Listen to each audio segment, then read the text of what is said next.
साथियों, जय भीम। चलिए सीधी बात की इस श्रृंखला में आज हमारे साथ है बहुत समय से एक प्रमुख कार्यकर्ता रहे डेहरिया समाज समिति में, आदरणीय राम कुमार डेहरिया जी। इनसे हम बहुत सारी चर्चाएं करेंगे। काफ़ी लंबे समय तक कार्य करने का अनुभव रहा है इनका सामाजिक कार्य के क्षेत्र में।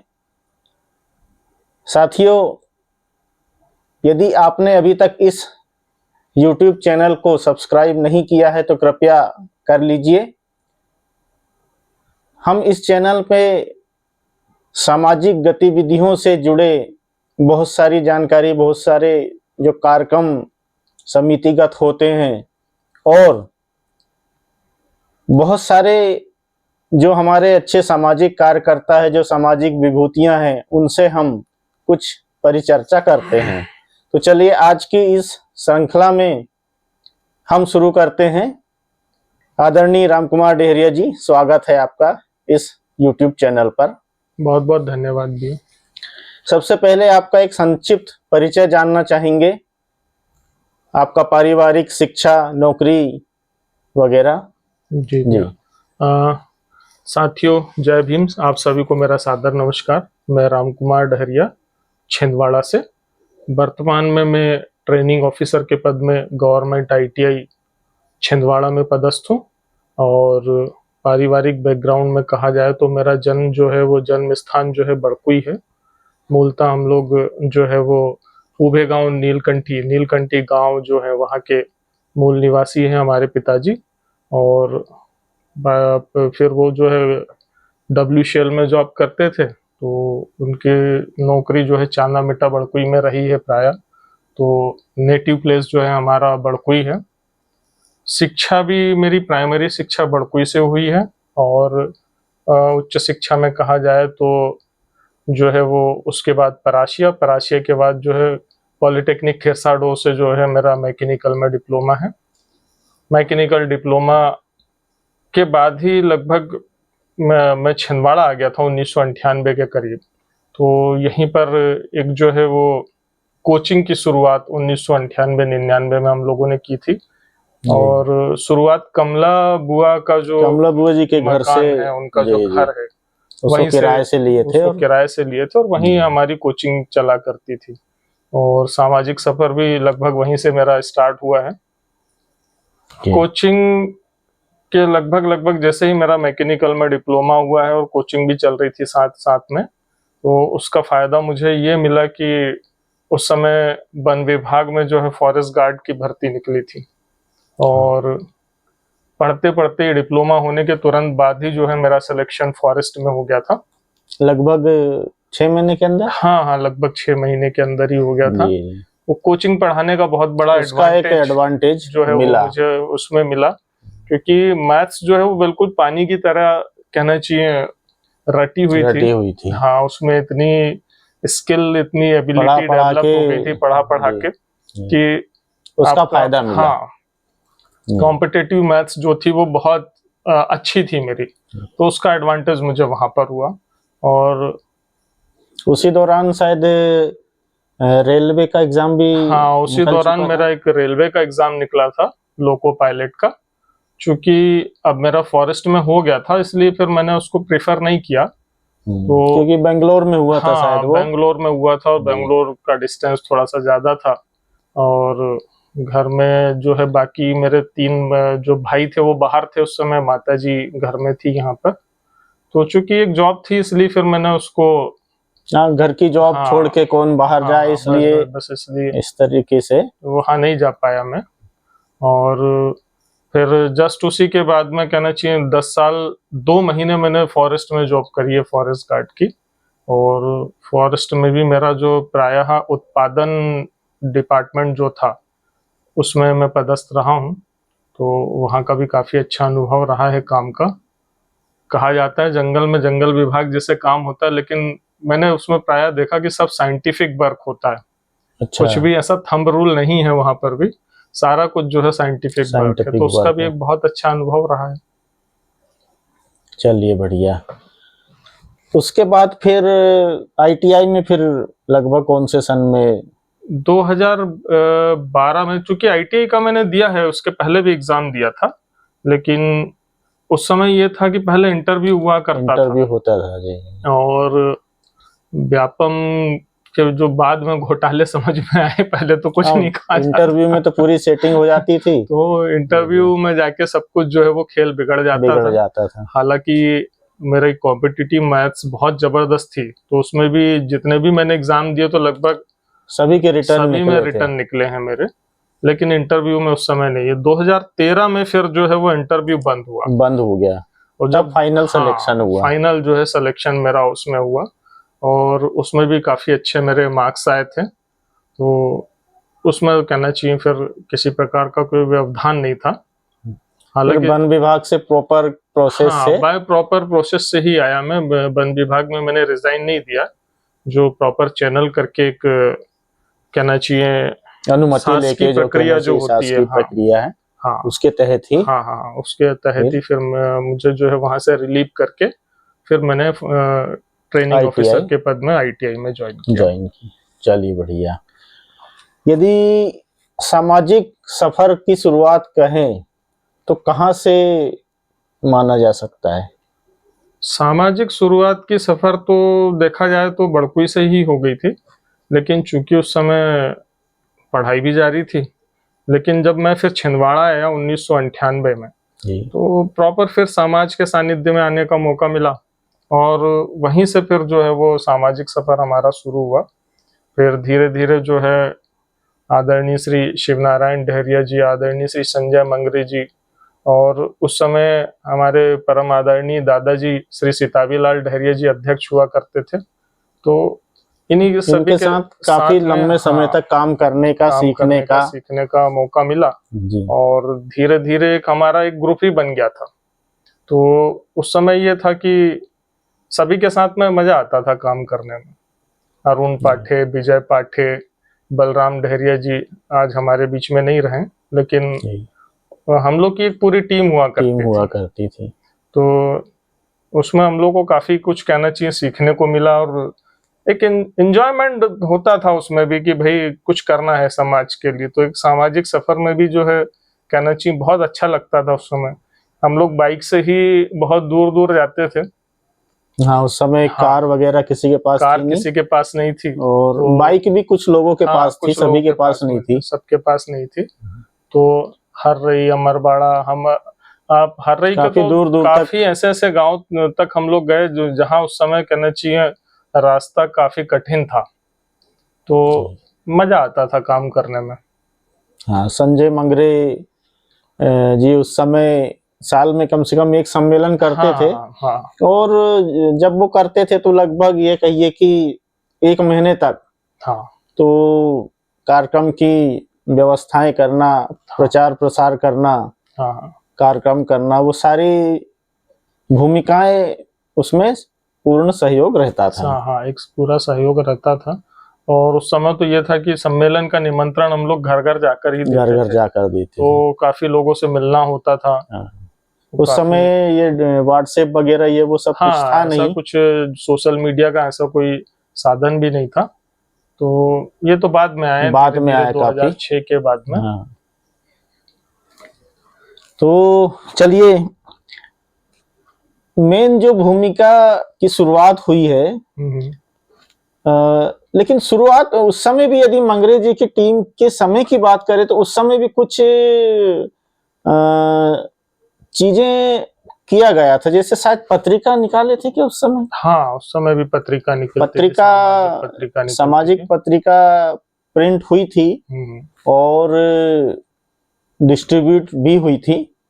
मेरे ख्याल से प्रिंटिंग के क्षेत्र में केनसिंह काफी उस समय से अनुभव रहा है, कार्य भी किए हैं। 2004 में एक युवक युवती परिचय सम्मेलन हुआ था, तो मुख्य धारा में आने का कहना चाहिए जो समिति का जो प्रयास था वो 2004 का युवक युवती परिचय सम्मेलन ही था। अच्छा, वहां से जो है सामाजिक सम्मेलनों की गतिविधियां थोड़ी सी बढ़ गई। और समितियों में कहना चाहिए जो सामाजिक गतिविधियां भी गतिशील हुई उस समय से। वहीं से जो है वो पत्रिका जो है आदरणीय शिव भैया ने प्रयास किया था, और जितने हाँ, भी पहली जो पत्रिका हाँ, प्रिंट हुआ था हाँ, उस समय शिव भैया ने भी काफी हाँ, अच्छी भूमिका निभाए थे। शिव भैया के प्रयासों से ही उस समय जो है वो युवक युवती जितने भी लोगों ने वहाँ परिचय दिया था, तो उनका एक कहना चाहिए जो है पत्रिका निकालने का प्रयास वहां से शुरू हुआ। वहां से शुरू हुआ था और फिर लगभग हर सम्मेलन की जो है पत्रिका बनते चली गई। बहुत बढ़िया। फिर विधिवत यदि हम आते हैं एक सामाजिक समिति के पदाधिकारी के रूप में, तो क्या संजय मंगरे जी की टीम में भी कुछ पद में थे क्या उस समय? संजय मंगरे जी के उस समय भी पद में रहे हैं, या शायद संजय मंगरे जी भी खुद पद में नहीं थे उस समय, नहीं थे उसमें, तो क्योंकि वो एक ऐसी समिति थी जो कहना चाहिए कि जिला समिति उस समय कुछ काम नहीं कर रही थी। हाँ, और युवाओं की जो टीम थी, संजय मंगरे जी हुए, उनके साथ बहुत सारे लोग थे, दयानंद जी भी थे, मैं भी था, आप भी थे, शिव भैया भी पूरा साथ देते थे, दिनेश डेहरिया जी थे, बहुत सारे लोग थे, बहुत सारे लोग, और मैक्सिमम अधिकतर सभी युवा, सभी युवा लोग जुड़े हुए थे उस समय। और वैसी टीम थी कि मतलब विधिवत समिति भी नहीं कह सकते, क्योंकि जिला समिति कुछ कर नहीं रही थी और युवा की टीम जो थी वो ही कर रही थी, और कम से कम साल में एक सम्मेलन तो हो रहा था। तो ये निरंतरता जारी रही काफी समय तक, और मेरे ख्याल से ये जारी रहा लगभग शिव भैया की जो विधिवत समिति बनी 2016 तक ये जारी रहा। उसके बाद भी कार्यक्रम होते रहे। तो 2016 में जब शिव भैया की समिति विधिवत रूप से चुनाव हुआ, शिव भैया अध्यक्ष बने, वहां से फिर एक पदाधिकारी के रूप में आपकी जर्नी शुरू हुई। शुरुआत में संजय मंगरे जी के समय से ही करता हूँ। उस समय में क्या था, दादा सितावीलाल डहरिया जी की जो समिति थी उन्होंने चुनाव करवाया, और फिर हमारे जो है सितावीलाल डहरिया जी के बाद में पीएल डहरिया जी बने थे, है ना। पीएल डहरिया जी जब अध्यक्ष बने तो ज्यादातर कहना चाहिए युवा प्रकोष्ठ जितना था वो सक्रिय था, उसमें उत्साह था उस समय काम। गोपाल डहरिया जी युवा प्रकोष्ठ अध्यक्ष बने, और उनमें उत्साह था थोड़ा, तो हम लोग सभी लोग जो है वो मिलके कार्यक्रम करते थे। तो बहुत कहना चाहिए एक उत्साह रहता था कि सभी लोगों के यहाँ जाना, मिलना, बैठकें होती थी, तो बैठकों में भी जाना प्राय बहुत अच्छा लगता था। सभी लोग, एक आत्मीयता थी लोगों में, तो बैठा करते थे उस समय, और कार्यक्रम की रूपरेखा बनाते थे।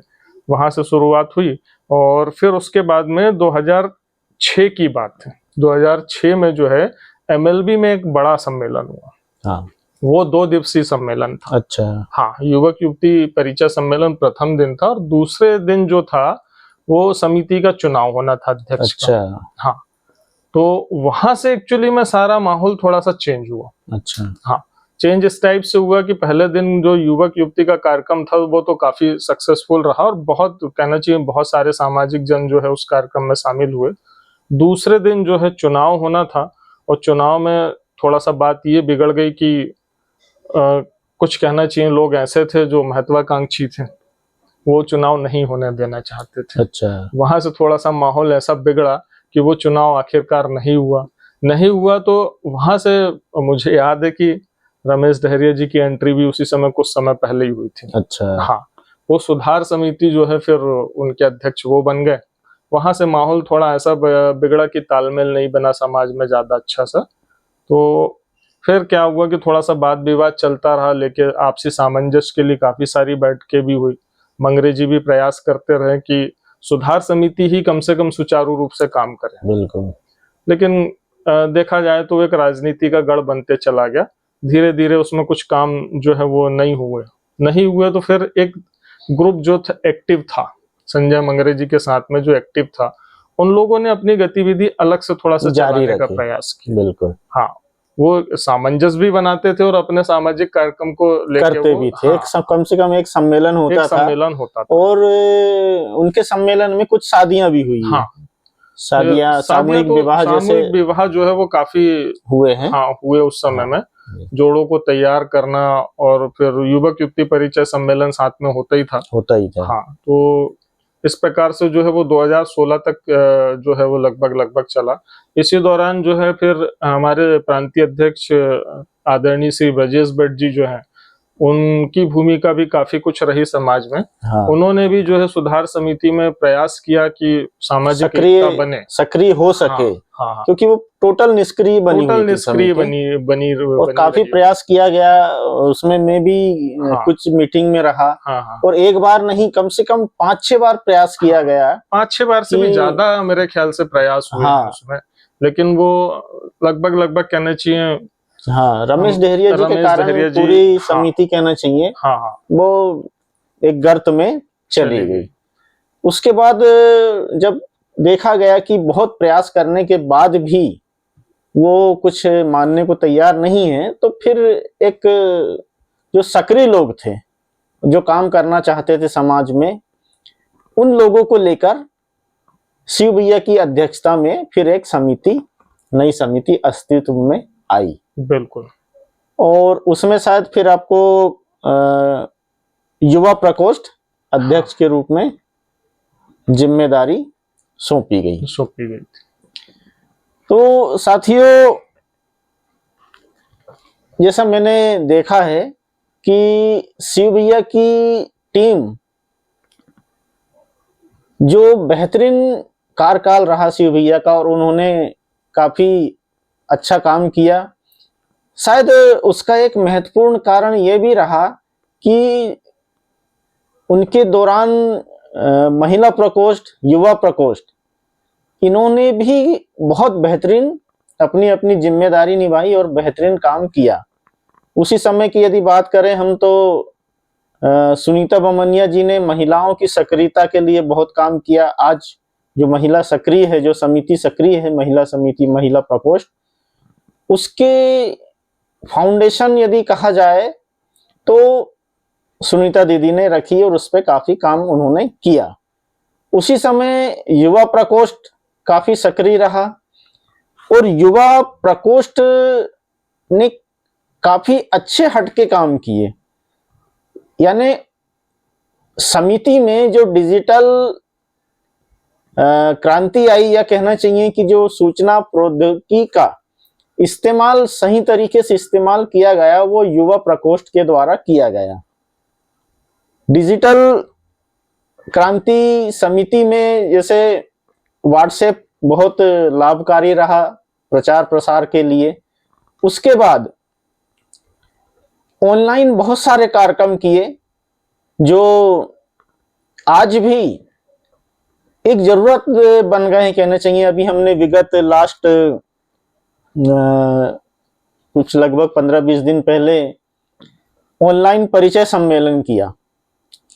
ये 8वां परिचय सम्मेलन था जी। इसकी शुरुआत यदि हम कहा जाए तो ये समिति के युवा प्रकोष्ठ की देन है, कहना चाहिए। और वर्तमान स्थिति तक इसकी अहमियत ये हो चुकी है कि लगभग साल में 1 बार 2 बार जब ये सम्मेलन किया जाता है, ऑनलाइन परिचय सम्मेलन, तो काफी परिवार, सामाजिक परिवार जो विभिन्न जिलों में है, विभिन्न राज्यों में है, और कुछ परिवार तो ऐसे भी सामने आते हैं जो विदेश में भी है, जिनके बेटे बेटियां विदेश में हैं। कई बार तो ऐसा होता है कि विदेश से जुड़कर उन्होंने अपना परिचय दिया है जी। अब हम कह सकते हैं कि ये एक जरूरत जैसी चीज बन गई है, जो समिति के प्रयास से हर वर्ष किया जाता है, और काफी परिवार इससे लाभान्वित भी हो रहे हैं। तो चलिए ऑनलाइन कार्यक्रमों की बात करते हैं। तो कहाँ से इसकी शुरुआत हुई ऑनलाइन परिचय सम्मेलन, क्योंकि ऑनलाइन में बहुत सारे कार्यक्रम हुए, उसमें के बारे में हम जानना चाहेंगे।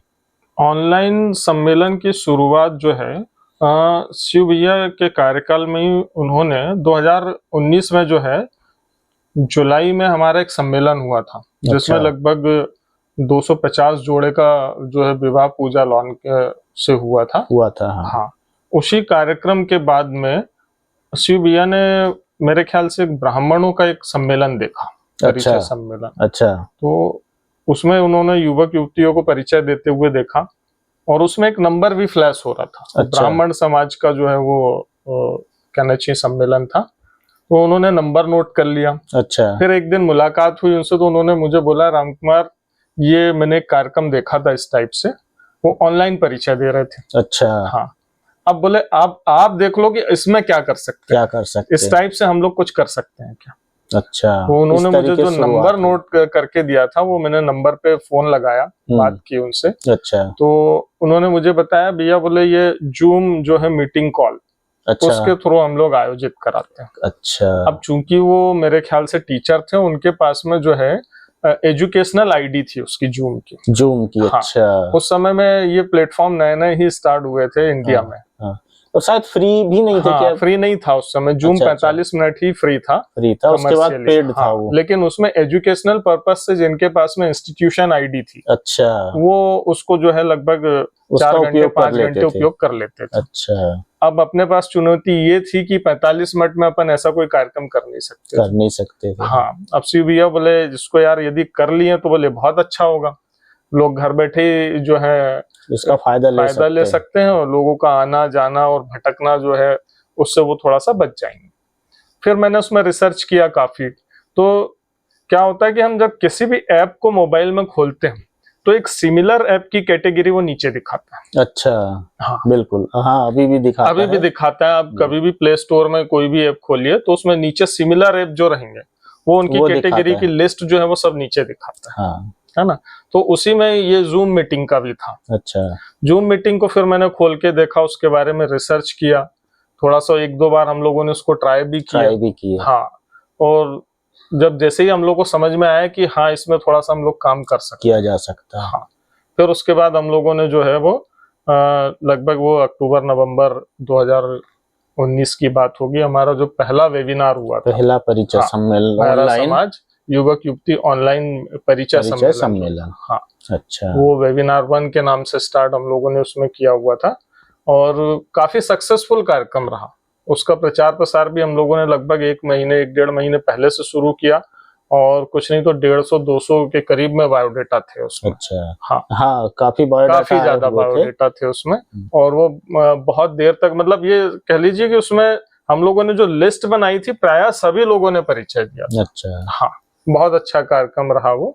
और फिर उसमें हम लोगों ने थोड़ा सा टेक्निकली ये किया कि जितने बायोडेटा आए थे हम लोगों ने गूगल फॉर्म के माध्यम से उसका एक पीडीएफ बनाया। उस पीडीएफ को हम लोगों ने उनके परिचय के तुरंत बाद वहां पर जब पिनअप किया, तो वो डायरेक्ट जो कांटेक्ट है या और ज्यादा डिटेल जिनको चाहिए होती थी वो स्क्रीन पे ले लेते थे। हाँ, तो अजय डहरिया जी की भूमिका उसमें काफी अच्छी रही। फर्स्ट वाले कार्यक्रम में जो है वो अविनाश डहरिया जी भी आए हुए थे, उन्होंने कहना चाहिए काफी ज्यादा स्क्रीनशॉट वगैरह भी लिए, रिकॉर्डिंग करी। हाँ, तो उसकी रिकॉर्डिंग अभी भी मेरे पास में अवेलेबल है। शिव भैया और मैंने जो है वो पूरे कार्यक्रम को होस्ट किया था।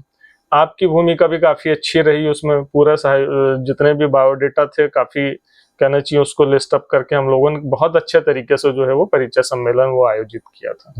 जब वो कार्यक्रम इतना ज्यादा सक्सेसफुल रहा तब धीरे धीरे लोगों की डिमांड होने लगी कि अब और भी कार्यक्रम और भी हर साल इसको जारी रखा जाए। क्योंकि यदि युवक युवती परिचय सम्मेलन जो हम लोग पुराने ट्रेडिशनल तरीके से करते थे उसमें बहुत ज्यादा खर्च आने लगा, खर्च आता था।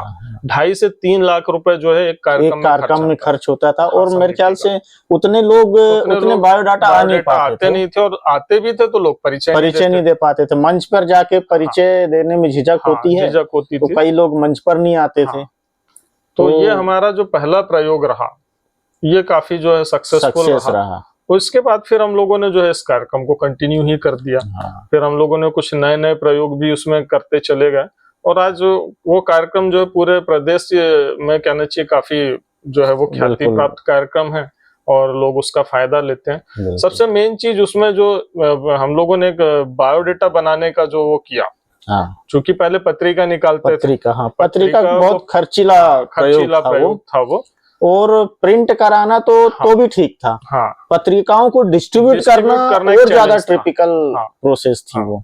क्योंकि बाय पोस्ट उनको भेजना जिनको हाँ। चाहिए, हाँ। वो एक चैलेंजिंग था, चैलेंजिंग थी और काफी खर्चीला था, काफी खर्चीला क्योंकि पोस्ट से भेजने में ही लगभग 50 रुपए खर्च हो हाँ, जाते खर्च थे हो जाते थे। और पत्रिका की कीमत शायद उस समय 100-150 रुपए कुछ रखते थे। हाँ, हाँ, तो इस तरीके से लगभग किसी व्यक्ति के पास पहुंचते पहुंचते काफी समय भी लग जाता था समय भी लग जाता, और पैसे भी खर्च हो जाते हाँ, थे। पैसे भी खर्च होते। तो वो एक काफी महंगा हाँ। प्रयोग था।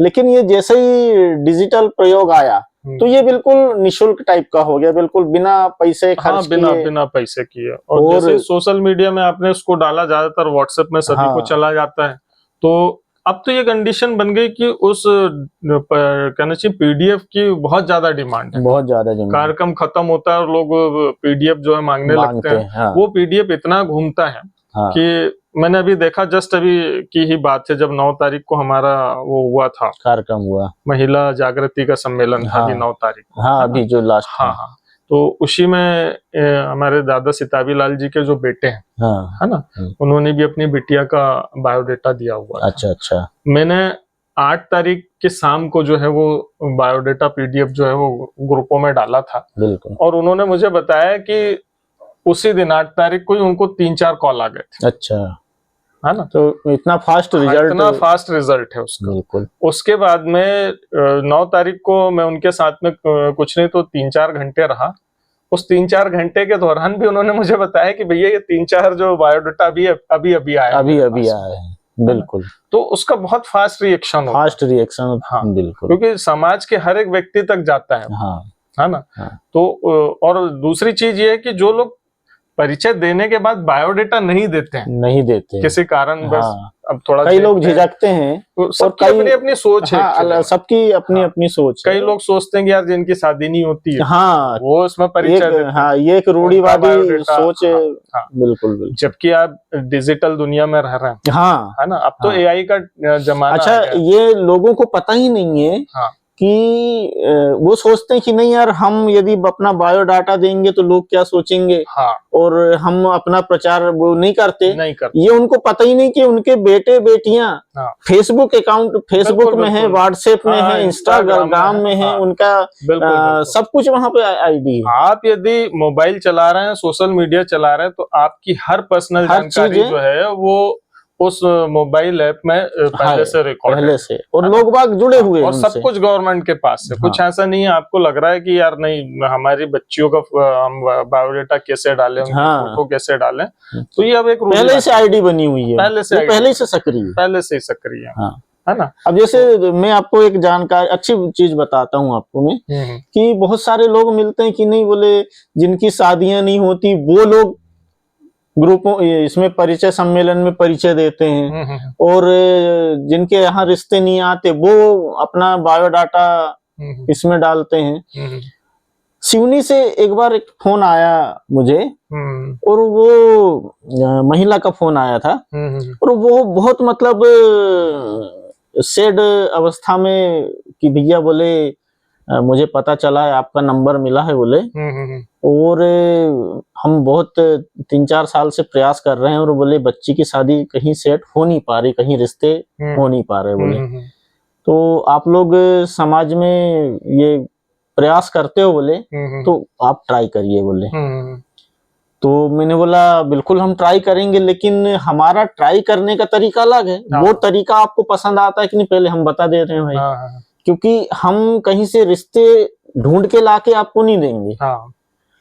हमने जो व्यवस्था बनाई है, जो व्हाट्सएप के माध्यम से व्यवस्था बनाई है, ऑनलाइन परिचय सम्मेलन के माध्यम से जो व्यवस्था बनी है, उसी माध्यम में आपको हम फिट करेंगे। बिल्कुल। तो फिर उन्होंने बोला ठीक है बोले, आपको जैसा लगता है आप वैसा करो बोले। सही है। तो उन्होंने फिर मैंने उनका बायोडाटा मांगा, और उस बायोडाटा को मैंने ग्रुपों में डाला। लगभग सिर्फ 1 हफ्ता ही हुआ था, फिर फोन आया उनका, और फिर जो फोन आया वो बड़ी खुशी जाहिर करते हुए उन्होंने कहा कि भैया बोले आपके प्रयास से बोले एक जगह अच्छा वो रिश्ता आया बोले, और वो बात भी सेट हो गई बोले, उस तारीख को बोले सगाई है बोले। तो फिर हमने उनको बताया कि देखिए हमने कुछ ऐसा विशेष प्रयास नहीं किया, जो रिश्ता आपके पास आया और जो जहां रिश्ता तय हुआ वो हमें भी नहीं मालूम है कि कौन आया है। होने सही बात है। ठीक है ना, हाँ, हमें भी नहीं पता कि कौन सा आया है, हाँ, लेकिन जो व्यवस्था है, जैसी व्यवस्था हम लोगों ने बनाया है, वो व्यवस्था का लाभ आपको मिला है। सही है। उसमें ऐसा कुछ नहीं है कि यदि जो बायोडाटा भी आते हैं इस माध्यम के थ्रू, कई बार कुछ ऐसी भी चीजें आई कि बोले यार गलत जानकारी आ गई, और फिर उन लोगों ने हमको बोला कि अरे यार ये तो गलत जानकारी है। हाँ। लेकिन ऐसी जानकारी हम लोग वेरीफाई नहीं करते। नहीं। जिनको शादी करना है वो ही अपने स्तर पर जो भी जानकारी जुटाना है वो जुटाएं। कई बार क्योंकि कई लोग चालाकी लोग करते हैं, कुछ करते हैं इस टाइप तो की उसमें समिति जिम्मेदार नहीं हो पाती, हम भी जिम्मेदार नहीं हो पाते, क्योंकि समिति का एक्चुअली में कोई इन्वॉल्वमेंट नहीं रहता। समिति का जो उद्देश्य ये है, वेबिनार का उद्देश्य ये है, परिचय का सम्मेलन का उद्देश्य ये रहता है कि हमारा ज्यादा से ज्यादा लोगों तक परिचय हो जाए। हाँ। क्योंकि हर एक व्यक्ति एक सीमित दायरे में रहता है। हम लोग अगर देखा जाए तो हमारे जो जान पहचान रिश्तेदार तक हम लोग सीमित है ना। और पहले तो, अभी तो कार्यक्रम होने लग गए हैं। पहले सामाजिक कार्यक्रम भी नहीं होते थे। हाँ, है ना। तो ज्यादातर कहना चाहिए, अब ये बोल लीजिए कि हमारे बहुत से लोग जो है वो छत्तीसगढ़ में जॉब, छत्तीसगढ़ पार्टीशन के पहले, है ना, वो काफी सारे लोग वहीं रह गए, है ना। अब उनकी फैमिली वहीं शिफ्ट हो गई, उनके बच्चे बड़े हो गए, अब शादी करना है, वो समाज में करना है। हाँ, अब वो कैसे ढूंढे, क्योंकि बाहर रह रहे हैं और नौकरी करते हुए वहां से बार बार इधर आना संभव नहीं हो पाता। और फिर एक तरीके से ऐसा होता है कि बच्चा, जो परिवार है, वो अपने पुराने जो नाते रिश्तेदार है, उन्हीं के माध्यम से रिश्ते खोजते थे। उनसे वो कट जाते हैं, लेते थे पहले, है ना। पारिवारिक रिश्ते ऐसे ही होते थे। भाई आपका कोई रिश्तेदार कहीं रहता है, उनके थ्रू पता चला कि यार वहाँ बच्ची है, उनकी शादी करना है, वहाँ बेटा है, वहाँ उनकी शादी करना है ना। तो इस टाइप से पहले रिश्ते हुआ करते थे। अब वेबिनार के माध्यम से ये हुआ कि हमारे जो परिचय या संपर्क क्षेत्र है वो बढ़ने लग गया, दायरा बड़ा हो गया, दायरा बढ़ने लग गया। तो आपके पास में ऑप्शन ज्यादा आ गया। समिति ने सीधा सा फंडा ये रखा उसमें कि भाई आप लोग को नंबर हम प्रोवाइड करा रहे हैं, कॉन्टेक्ट नंबर आपके मिल रहे हैं, और साथ ही पूरी डिटेल मिल रही है आपको। नहीं तो कई बार ऐसा होता था कि जैसे आप रिश्ते के लिए कहीं गए, और वहां जाके आपको पता चल रहा कि अरे ये तो सेम गोत्र हो गया। सेम गोत्र हो गया। पता चल रहा जाने आने का खर्चा भी आपका बेकार गया, और समय भी बेकार गया आपका। अब आज के समय में पैसा तो खर्च कर दें लोग, लेकिन समय नहीं है, समय ज्यादा नहीं है। फिर काफी सारे लोग जो है जॉब के कारण, अब ये देख लीजिए आपकी लगभग ऑल ओवर इंडिया में जो है हमारा समाज रहता है ना। कहीं जो नौकरी के कारण करने बाहर चले गए हैं, है ना। अब वो वहीं शिफ्ट हो गए, अब हमारे जो समाज के बच्चे हैं वो काफी अच्छे हायर पोस्ट में भी और विदेशों में भी गए हैं, है ना। तो ये सब सारे जो है संपर्क क्षेत्र बढ़ने की वजह से जो है इस वेबिनार का फायदा लोगों को मिला और रिश्ते अपने आप हुए। समिति ने किसी में कोई हस्तक्षेप नहीं, और कई तो हमको पता भी नहीं चलता। कई लोग बहुत जानकारी भी नहीं देते। कई लोग बहुत सारे जानकारी देते हैं कि भाई इस प्लेटफॉर्म के माध्यम से हमारे बेटे बेटियों का रिश्ता हुआ है, लेकिन कई लोग बताते भी नहीं है। यदि लोग बताएं तो हमारे पास और अच्छे पुख्ता जानकारी, पुख्ता आंकड़े हम दे सकते हैं, लेकिन जनरली बहुत से लोग नहीं बताते। काफी लोग तो अब जानकारियां देने लग गए हैं। नरसिंहपुर से वीडी मेहरा जी हैं, और एक कहना चाहिए इटारसी से एक मेहरा मैडम है। अभी कुछ दिन पहले फरवरी में उनकी बिटिया की शादी हुई। उन्होंने तो, मैंने एक फर्स्ट टाइम जो है, मैं क्लास में बिजी था, उनका फोन नहीं रिसीव किया मैंने, तो उन्होंने सेकेंड डे फिर कॉल किया। और फिर उन्होंने काफी प्रसन्नता जाहिर की कि भैया आप लोग के प्रयासों की वजह से जो है मेरी बच्ची का जो है संबंध बहुत अच्छी जगह हुआ, और मुझे भटकना नहीं पड़ा, परेशान नहीं पड़ा। सबसे बड़ी चीज की बोले मुझे रेगुलर फोन आते गए, अच्छे रिश्ते आते गए, और फाइनली हम लोग को जहाँ अच्छा लगा कि लड़का अच्छा है, हमने वहाँ पे तय हुआ। तो काफी प्रसन्नता होती है कि हमारे जो प्रयास इस टाइप से जब सार्थक होते हैं तो प्रसन्नता होती कि चलो हम जिस दिशा में मेहनत कर रहे थे उसका परिणाम, मेहनत कर रहे हैं, तो उसका सुखद परिणाम आ रहा है। अच्छा साथियों, मतलब ऐसा नहीं है कि सिर्फ एक डेट डिसाइड हो गई और कार्यक्रम अरेंज हो गया, उसमें बहुत सारी भूमिकाएं रहती है, प्रचार प्रसार करना। और कई बार तो ऐसा होता है कि बहुत सारे लोगों को समिति के जो सक्रिय सदस्य हैं उनके द्वारा उनको फोन किया जाता है, मोटिवेट किया जाता है कि भाई आप इस कार्यक्रम में आइए, आप परिचय दीजिए। कई लोग परिचय देने से भी झिझकते हैं, शर्म आती है, जो भी कहना चाहिए, तो वो भी हिचकते हैं। तो बहुत सारे प्रयास किया जाता है, मतलब लगभग 15 दिन पहले से, 1 महीने पहले से उसकी भूमिका पूरी बनती है। कई लोग फोन करके लोगों को मोटिवेट करते हैं, बताते हैं, प्रचार प्रसार करते हैं।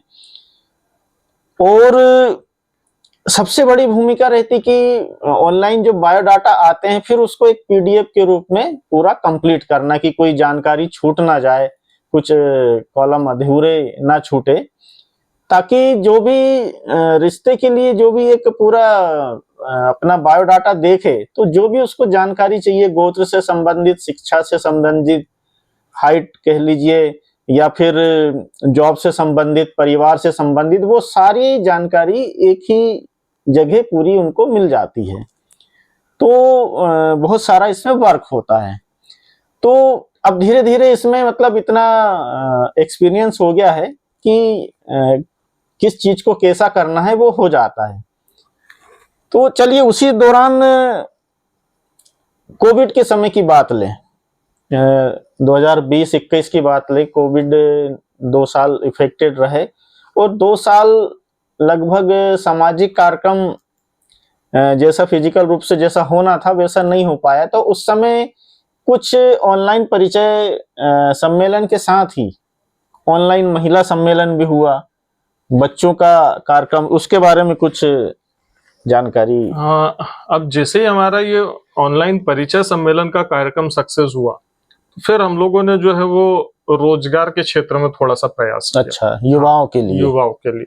युवाओं को समाज से जोड़ना बहुत ज्यादा चैलेंजिंग है। मैंने शुरू से देखा कि युवा जो है वो समाज में आना नहीं चाहता। आज भी स्थिति वही है, लेकिन अब थोड़ा सा एक्टिव हो रहा है। वो शायद एक उम्र का वो है, क्योंकि उस उम्र में वो ऐसी उम्र है जिस समय युवा अपने दोस्तों के साथ ज्यादा रहना चाहता है।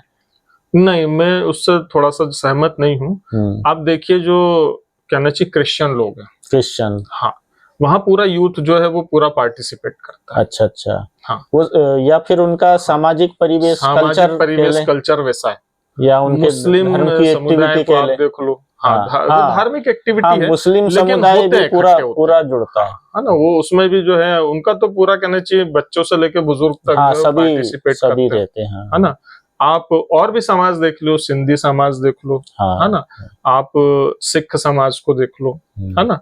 वहां पे जो है वो उनका पूरा का पूरा परिवार जो है वो कार्यक्रम में पार्टिसिपेट करता है ना। लेकिन हमारे यहाँ जो हमारे समाज में देखा जाए, युवा समाज से नहीं जुड़ना चाहता। उसका मेन रीजन है हमने युवाओं के लिए ऐसे कोई कार्यक्रम बनाए नहीं। हाँ, उनके फायदे के लिए ऐसी कोई चीजें।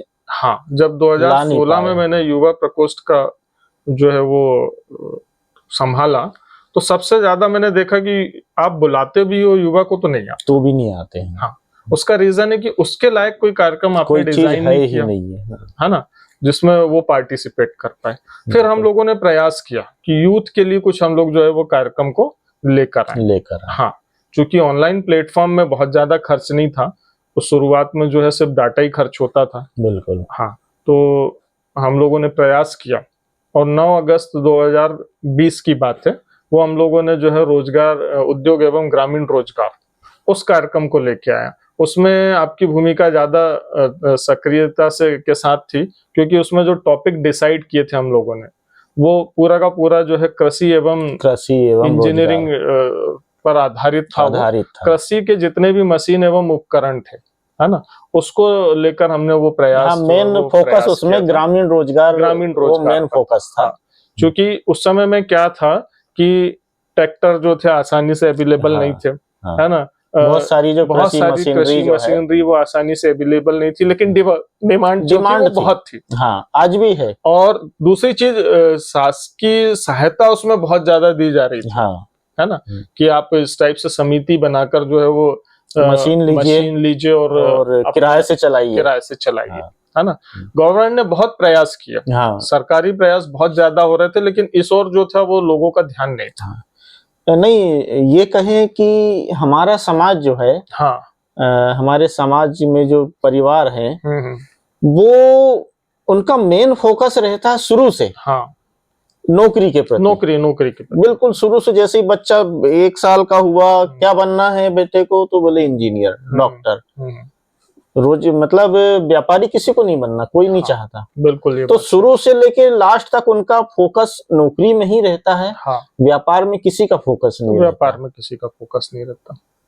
मैं उसी समय की, जैसे हमने उस समय जो कॉन्सेप्ट लोगों के सामने रखा था कि भाई ये क्या कॉन्सेप्ट है, इस कॉन्सेप्ट पे आप काम कर सकते हो। मुझे याद है किसी ने भी उस कॉन्सेप्ट को मतलब एक्सेप्ट नहीं किया था। हाँ, वो बहुत कहना चाहिए प्रॉफिटेबल और हाई इनकम जनरेटिंग व्यवसाय। हाँ, लेकिन लोगों ने उस पर ध्यान नहीं दिया। उसमें ध्यान नहीं दिया। हाँ।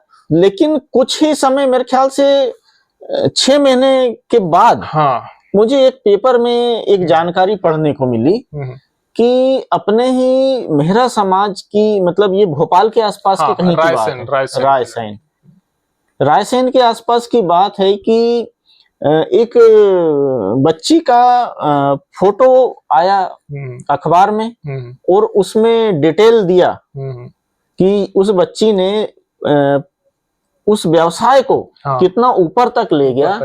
और शायद आयशर ट्रैक्टर ने उस बच्ची को एक रोल मॉडल के रूप में उसको पेश किया था। कॉन्सेप्ट वही था जो हमने उसको 6 महीने पहले पेश कर चुके थे।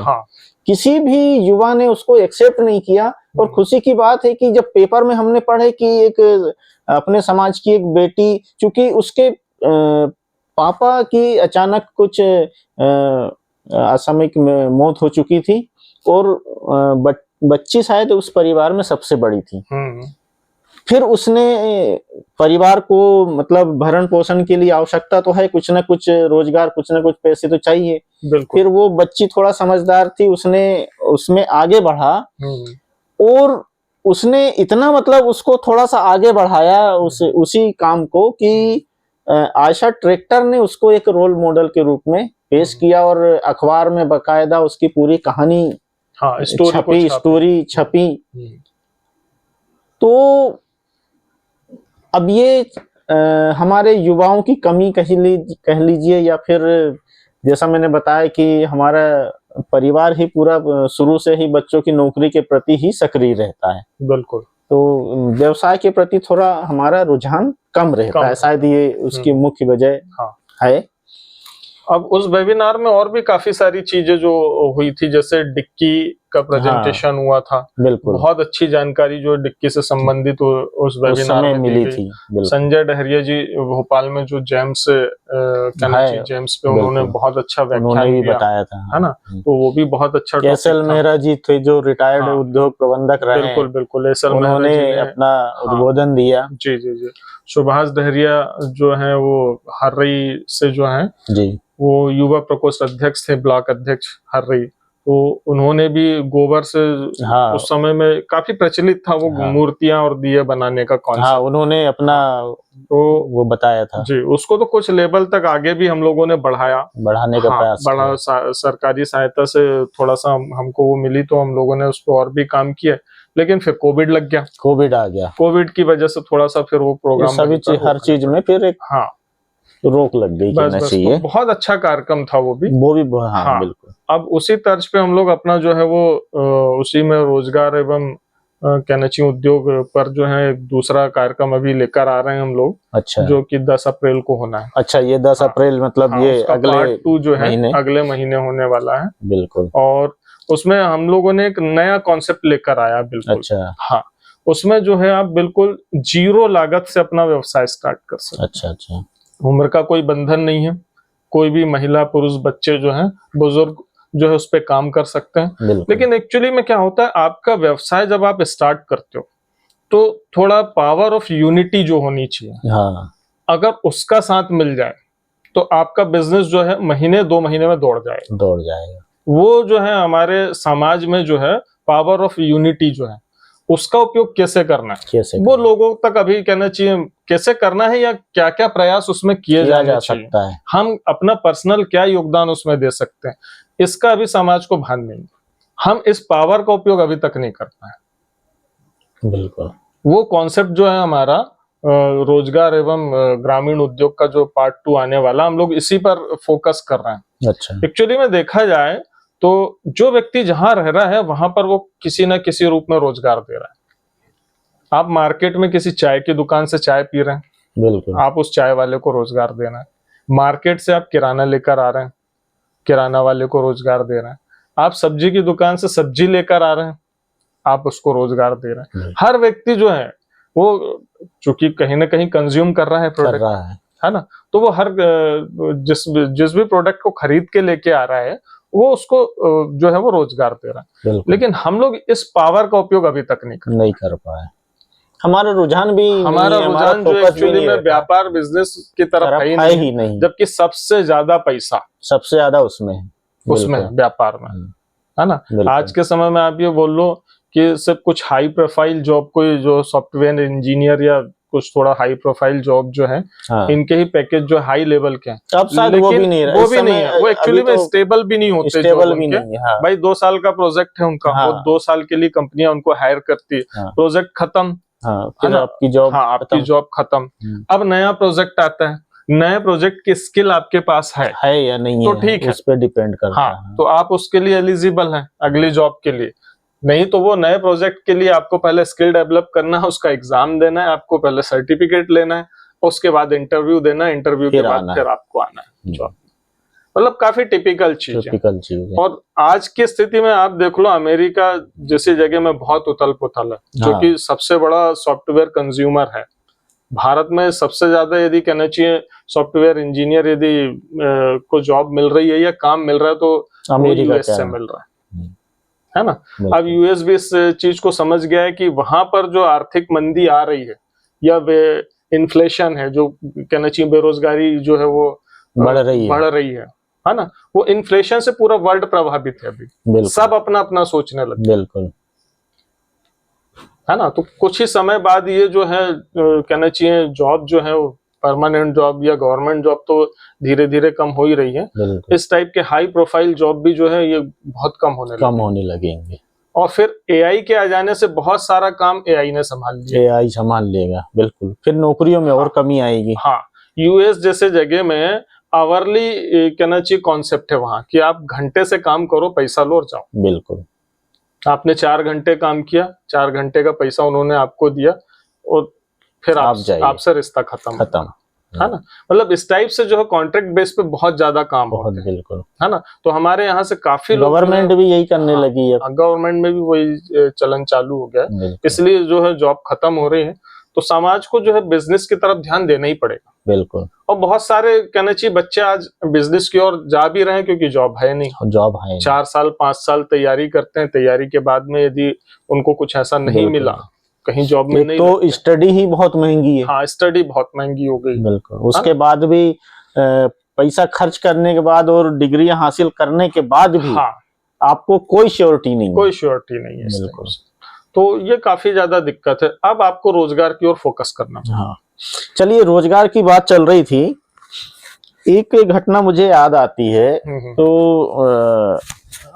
उस बच्चे का नाम याद नहीं है, साथियों, एक बहुत अच्छी जानकारी इस चैनल के माध्यम से कि यदि आपके पास कोई ऐसा व्यक्ति आए, कोई ऐसा बच्चा आए कि बोले यार पढ़ाई में बिल्कुल कमजोर है, बोले 10वीं में कितना %, तो बोले 3rd डिवीजन है, पढ़ाई में बिल्कुल वो नहीं है और उसको कुछ ना कुछ ऐसा जॉब चाहिए।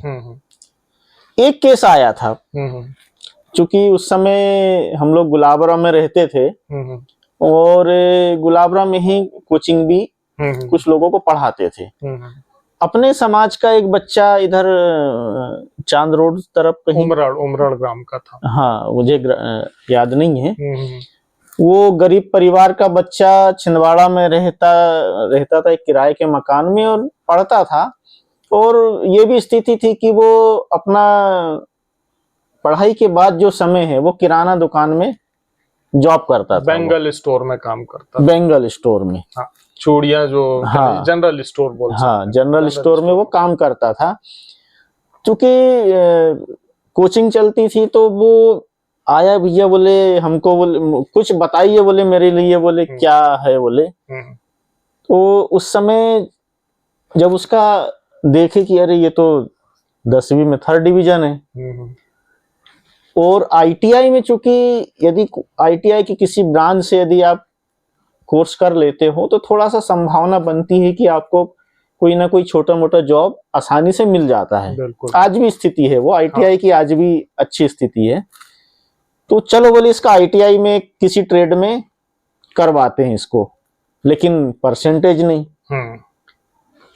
फिर सिलेक्शन कैसे हो आईटीआई में, फिर उसका भी दिमाग लगाया गया कि चलो जो मेन जिले की जो आईटीआई है वहां पे बहुत ज्यादा परसेंटेज कट ऑफ बहुत ज्यादा जाता है, लेकिन जो थोड़ा सा रिमोट एरिया की जो आईटीआई है वहां पे परसेंटेज थोड़ा सा कम में भी काम चल जाता, सिलेक्शन हो जाता, सिलेक्शन इजीली हो जाते हैं ऐसी जगह। तो उस बच्चे का ऐसी जगह से फॉर्म भरवाया गया जहां पे थोड़ा सा कट ऑफ काफी नीचे जाता था। फाइनली उसका एक जगह से सिलेक्शन कहां पर हुआ था उसका? घनसोर में हुआ था। घनसोर आईटीआई में वेल्डर, जबकि वेल्डर ट्रेड जो है बहुत लोअर ट्रेड है कहना चाहिए, क्योंकि उसमें जिनका बहुत कम परसेंटेज रहता है वो ही उनका ही हो पाता है। जो हायर जिनका परसेंटेज है 10th में, वो तो सीधा इलेक्ट्रीशियन, फिटर इन्हीं में जाते हैं और इनकी कट ऑफ बहुत हाई जाती है। तो उसका फाइनली वेल्डर हुआ, 1 साल उसने जॉब किया, और बहुत समय के बाद फिर वो संपर्क में आया। हाँ, तो उसके बारे में थोड़ा सा कैसा क्या है?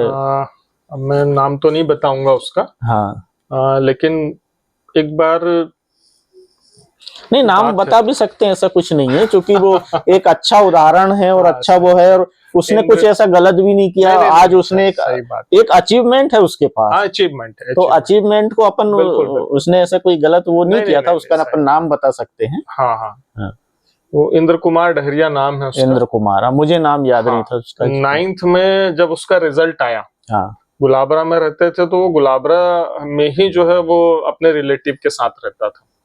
संतोष डहरिया जी किराए के मकान में वो रहते थे। का बेटा है, वो किराए के मकान में रहता था और वहीं गुलाबरा की एक शॉप में काम करने जाता था। तो एक दिन आया जब मैं ट्यूशन पढ़ा रहा था बच्चों को, तो मेरे पास आया, भैया बोले मैं अभी फीस तो नहीं दे पाऊंगा, बोले अच्छा, मैं यहाँ दुकान में काम करता हूँ और अभी 9th हुआ है मेरा, 10th जो है उसमें मेरे को ट्यूशन पढ़ना है। तो मैंने बोला ठीक है, आ जाना। तो उस समय 10th के काफी सारे बच्चे आते थे, केवी के बहुत ज्यादा बच्चे थे मेरे पास में। तो इन्हीं के साथ में उन्होंने जो है ट्यूशन पढ़ना स्टार्ट किया, और अब चूंकि वो पार्ट टाइम जॉब करता था, तो सुबह शाम जो है उसका पूरा टाइम जो है वो उसी में जाता, जॉब में चला जाता। हाँ, तो पढ़ाई जो थोड़ा बहुत समय बचता था उसमें उन्होंने पढ़ाई किया, तो ज्यादा परसेंटेज नहीं बने उसके, लेकिन पास हो गया। पास होने के बाद में भैया बोले अब क्या करूं, तो वही फिर मैंने बोला आईटीआई कर ले भाई, है ना। आईटीआई का अच्छा स्कोप था, और ये तो था कि उस समय आसानी से जॉब मिल जाती थी। हाँ, आईटीआई वालों को मिल जाता था। आईटीआई वालों को अच्छे से आसानी से जॉब मिल जाती थी। परसेंटेज कम होना एक चैलेंज था। हाँ, तो छिंदवाड़ा आईटीआई या उसके आसपास की आईटीआई में पॉसिबल ही नहीं था। तो फिर घनसोर से फॉर्म भरा है बेल्डर से उसका। बेल्डर में जो है वो 8वीं के बाद ही सिलेक्शन हो जाता है उसमें। अच्छा, हाँ, 8वीं उसका जो है मिनिमम क्वालिफिकेशन है। तो 1 साल उनने जो है वो बेल्डर से वहां पर आईटीआई किया।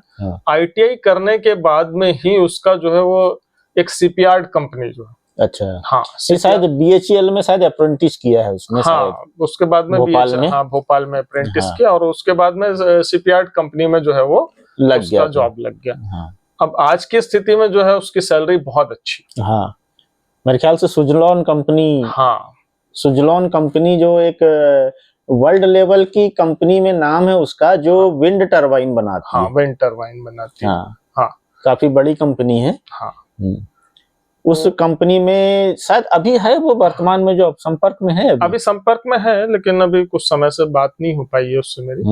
हाँ, तो लेकिन कह सकते हैं कि बेहतर स्थिति में है वो। बेहतर मेरे ख्याल से उसको 50-60 हजार से ऊपर। नहीं, और ज्यादा सैलरी उसकी इस अच्छा। समय मेरे ख्याल से कुछ नहीं तो 90,000 से 1 लाख के करीब अच्छा, सैलरी होगी। अब सोचिए साथियों, जो व्यक्ति 10th में 3rd डिवीजन में है, उस व्यक्ति का भी मतलब कैरियर कैसे बनाया जा सकता है, क्या संभावनाएं। 400 रुपए होती है। मंथली सैलरी मिलती थी उसको। हाँ, उसने बताया भी था कि भैया शुरू में। हाँ, शुरू में जो मंथली नहीं हाँ। जिस बेंगल स्टोर अच्छा, में वो जिस काम बेंगल स्टोर में वो पार्ट टाइम जॉब हाँ, करता जॉब था, करता था, 400 रुपए मंथली सैलरी थी उसकी। हाँ। और आज की स्थिति देखें तो बेहतर स्थिति में है वो। एक सरकारी नौकरी वाले को भी इतनी पेमेंट नहीं मिल पाती। बिल्कुल, आज उनकी भी इतनी सैलरी नहीं है। 90,000 से ऊपर ही सैलरी होगी उसकी आज के समय। बिल्कुल। तो ये छोटी छोटी जो गाइडलाइन है,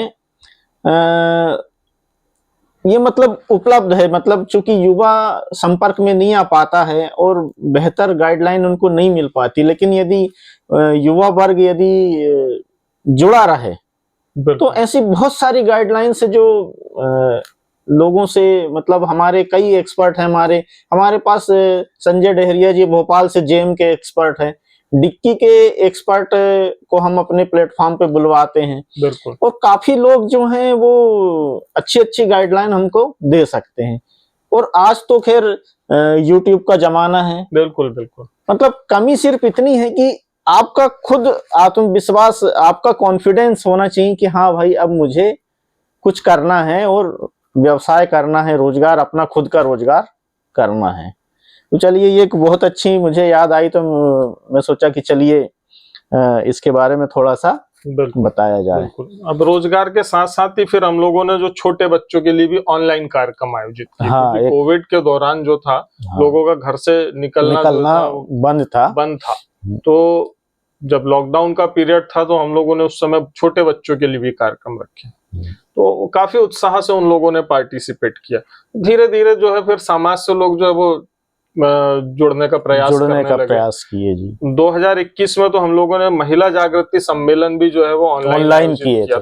हाँ, बिल्कुल। तो इस टाइप से जो है बहुत सारे कार्यक्रम, मतलब भले ही कोविड के दौरान 2 साल बहुत सारी गतिविधियां बंद रही, हाँ, लेकिन सामाजिक गतिविधियों को हमने जारी रखा ऑनलाइन के माध्यम से।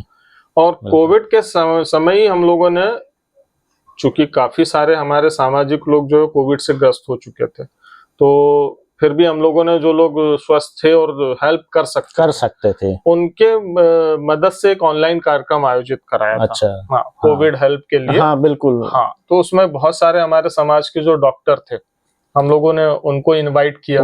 किस टाइप से हम जो है इससे बच सकते हैं, कैसे हेल्प किया जा सकता है, कैसे मोटिवेट किया जा सकता है, क्योंकि बहुत से लोग डिप्रेशन में आने लगे थे उस समय। तो एक ये कार्यक्रम आयोजित किया। कोविड के लिए हम लोगों ने हेल्प के लिए एक टीम बनाई थी छिंदवाड़ा। उस समय समिति से जो है वो, मुझे याद है शिवनी से जो है राजनंदिनी डहरिया, श्रीमती राजनंदिनी डहरिया, है ना जी। तो उन्होंने जो है वो सिलेंडर, ऑक्सीजन सिलेंडर, वो शायद अभी भी समिति के पास, किसी के पास है शायद, वो है ना। तो चूंकि ऑक्सीजन सिलेंडर की काफी ज्यादा दिक्कत थी उस समय और लोग परेशान हो रहे थे। कोविड के जो इंजेक्शन के लिए परेशान हो रहे थे। तो हम लोगों ने छिंदवाड़ा से टीम बनाई और फिर उसमें काफी सारे लोगों की हेल्प की। अब कहाँ से मेडिसिन उपलब्ध हो सकती है, मतलब फोन के द्वारा इधर उधर से जानकारी लेके कि कहाँ भाई किसके पास है, क्या है। जैसे कुछ लोगों के पास, समिति के पास फोन आते थे कि भाई इनको मेडिसिन की जरूरत है। हमारी टीम कहीं की भी हो, जैसे भोपाल में यदि किसी को जरूरत है तो भोपाल की टीम से हेल्प लेते थे, सिवनी की टीम से हेल्प लेते थे। इस तरीके से प्रयास किया थे कि जो भी इफेक्टेड हमारे सामाजिक लोग हैं, तो किसी न किसी रूप में उनको सहायता पहुंचाई जा सके। बिल्कुल। तो उस समय भी समिति ने काम इस तरीके से किया था। बिल्कुल। बहुत बढ़िया। तो उस समय हम लोगों ने कुछ नहीं तो 40 से 50 लोगों की हेल्प जो है इस टाइप से की है। और एक बहुत अच्छा एक एग्जाम्पल मैं बता रहा हूँ आपको कि जब हम लोगों ने कोविड हेल्प के लिए ग्रुप बनाया तो एक दिन जो है एक महिला का फोन आया मेरे पास। अच्छा। उनके भाई जो है वो कोविड से इफेक्टेड थे और उन्होंने मुझे बताया, काफी डरते हुए फोन आया कि भैया मदद कीजिए मेरी, क्योंकि मेरे भैया जो है वो शायद जब उन्होंने चेकअप कराया तो वो हायर स्टेज पे पहुंच अच्छा गया। अच्छा, कोविड जो है काफी हायर हायर स्टेज स्टेज पे पे पहुंच पहुंच गया चुका था। था। और जब मेरी उनसे बात हुई, उनके ऑक्सीजन छोटे भैया, लेवल मतलब काफी हाँ, नीचे आ गया रहा हाँ, होगा। उनके छोटे भाई भी जो है वो मेडिकल फील्ड में थे, लेकिन वो बाहर थे। अच्छा, अब लॉकडाउन के कारण वो आ नहीं आ सकते नहीं थे। पा रहे थे। तो जब मेरी बात हुई तो मुझे पता चला कि वो काफी ज्यादा मतलब हायर कंडीशन में होने के बाद भी वो बाइक चलाते हुए खुद अस्पताल आए। अच्छा हाँ, अस्पताल आके एडमिट हुए। और फिर जो है उनके भैया से मेरी बात हुई और इंजेक्शन के लिए हम लोगों ने उनकी हेल्प करी। अच्छा, रेमडेसिविर हाँ, इंजेक्शन के लिए रेमडेसिविर जो प्रयास इंजेक्शन के किए। लिए प्रयास किए। और कहना चाहिए हमारी समिति के प्रयासों से बहुत आसानी से उनको उपलब्ध मिला। भी हुआ। हाँ, और फिर वो बहुत जल्दी स्वस्थ हो गए। फिर उसके बाद जब मेरी मुलाकात हुई तो उनके छोटे भैया आज भी मेरे संपर्क में हैं, अच्छा। समिति से जुड़े हुए हैं। और वो आभार मानते हैं कि भैया आप लोगों ने जो है उस समय काफी अच्छी हाँ, हेल्प की थी। बिल्कुल। ऐसे ही बहुत सारे जो हैं हमारे सामाजिक साथियों की हम लोगों ने उस समय सहायता कर पाए। बिल्कुल और खुशी होती है कि जब हम लोग कुछ प्रयास करते हैं और उसका एक सफल सुखद परिणाम मिलता है तो एक खुशी बिल्कुल होती है इस टाइप। बिल्कुल बिल्कुल बिल्कुल। तो साथियों, जनरली देखा गया है कि समिति के पास जो भी केस आए हो, चाहे किसी बच्चे को एजुकेशन में फीस की जरूरत है या फिर बुक की जरूरत है या मेडिकल कुछ बीमार लोग की भी समिति ने काफी हेल्प की। बिल्कुल कुल मिला के यदि समिति के पास कुछ ऐसे केस आते हैं कि भाई हमें इस टाइप की हेल्प की जरूरत है, तो समिति जरूर प्रयास करती है। ऐसा 100% ऐसा कोई गारंटी हम नहीं दे सकते कि समिति आपके जो आपको हेल्प की जरूरत वो कर ही पाएंगे या हो ही जाएगा, लेकिन प्रयास समिति करती है। बहुत सारे ऐसे काम समिति ने किया भी है। तो बस इतना है कि यदि आपके पास कोई ऐसा इफेक्टेड व्यक्ति है तो समिति तक उसकी बात पहुंचाइए। चलिए, बहुत बढ़िया। और कुछ जानकारी देना चाहें तो? हाँ, मैं तो यही युवाओं से खास तौर पर निवेदन करना चाहूंगा कि वो लोग समाज से जुड़े। समाज से जुड़े। हाँ, बिल्कुल समाज से जुड़ने के बहुत सारे फायदे हैं। बिल्कुल। हाँ, कहीं भी किसी टाइप में भी आपको जो है कोई मदद चाहिए समिति के माध्यम से, या आप कुछ रोजगार के क्षेत्र में ही आगे बढ़ना चाहते हैं, बिल्कुल। बहुत सारी चीजें जो हैं वो कोई समिति जानकारी आपकी, चाहिए हाँ, या कोई कुछ भी तो जानकारी चाहिए, प्रयास किया जा बिल्कुल सकता है। बिल्कुल बिल्कुल प्रयास बिल्कुल। किया जा सकता है। तो अगर आप समिति से जुड़ेंगे तो स्वाभाविक रूप से आपकी जो है बहुत अच्छे से हेल्प हो पाएगी बिल्कुल और अच्छा लगेगा, सभी को अच्छा लगेगा उसमें। कि यदि यूथ जुड़ता है तो स्वाभाविक रूप से जो है समिति में नए परिवर्तन आएंगे। नया परिवर्तन आएगा। इसलिए जो है वो प्रयास करें कि यूथ जो युवा जो है वो समाज से जुड़े। तो मेरा निवेदन यही रहेगा कि ज्यादा से ज्यादा लोग जो है वो अपने स्तर से जहां पर भी आप रह रहे हैं, जो सामाजिक समितियां सक्रिय हैं उसमें जो है वो एक पार्टिसिपेट करें, उनकी सदस्यता जरूर लें। बिल्कुल। तो ये चीजें हैं। और आने वाले समय में भी हमारे काफी जो है वो कार्यक्रम हम लोग आयोजित करने वाले हैं। तो निश्चित रूप से हमारा प्रयास ये रहेगा कि अच्छा लाभ जो है वो समाज को उसमें मिल पाए। बिल्कुल। बस, चलिए, बहुत बढ़िया। धन्यवाद। धन्यवाद आपका। जय भीम साथी।